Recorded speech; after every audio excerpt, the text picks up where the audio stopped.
what? Speak good things. See, evil folk don't talk about good things.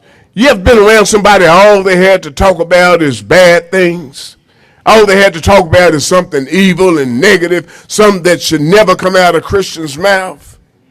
So Jesus asked the question, how can you be good, speak evil things? Read on.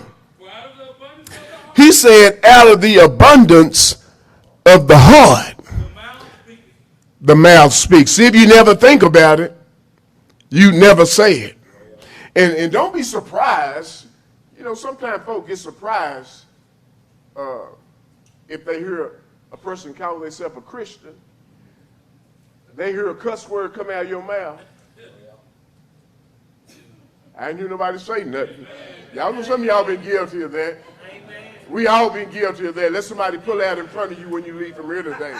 I wish I was a little fly on some of y'all windshield when y'all driving up the road, folk cutting in front of you and stopping fast. And I wish I was a fly.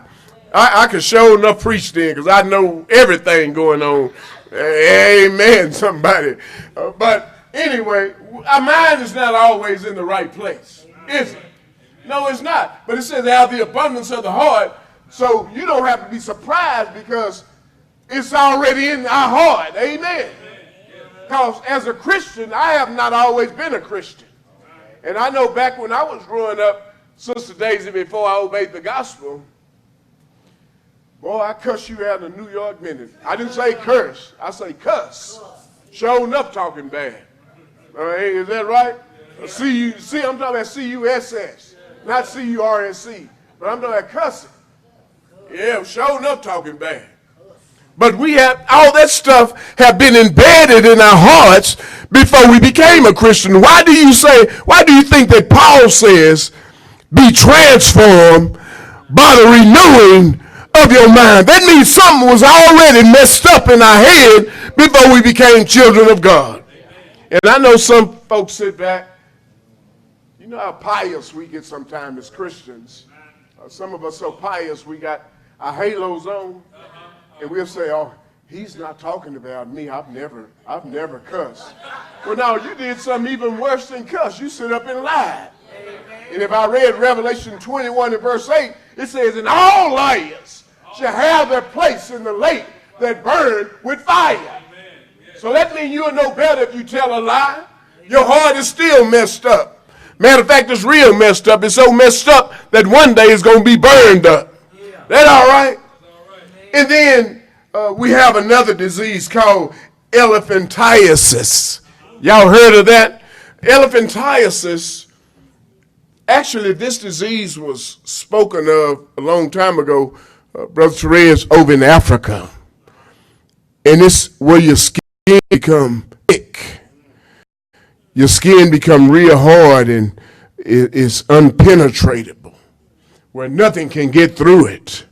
And that's why they call it elephantiasis, because it becomes like an elephant's skin. And elephant skin is real tough. You know, they live out there in the jungle. They rub up against trees and bushes, and you'll never see the scar on that old rough skin that they have because the skin is so thick. But you have folk that are in the church. They're hard to reach. They're hard-hearted.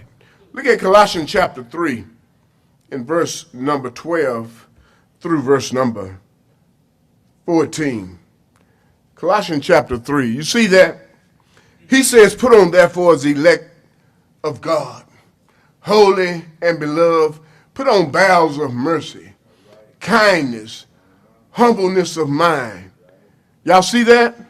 Meekness. What else? Long suffering. Read on. He says, forbearing one another. And a lot of us can't do none of that because we are hard to reach. Yeah, we've been that way for so long that our hide have become so thick and so tough that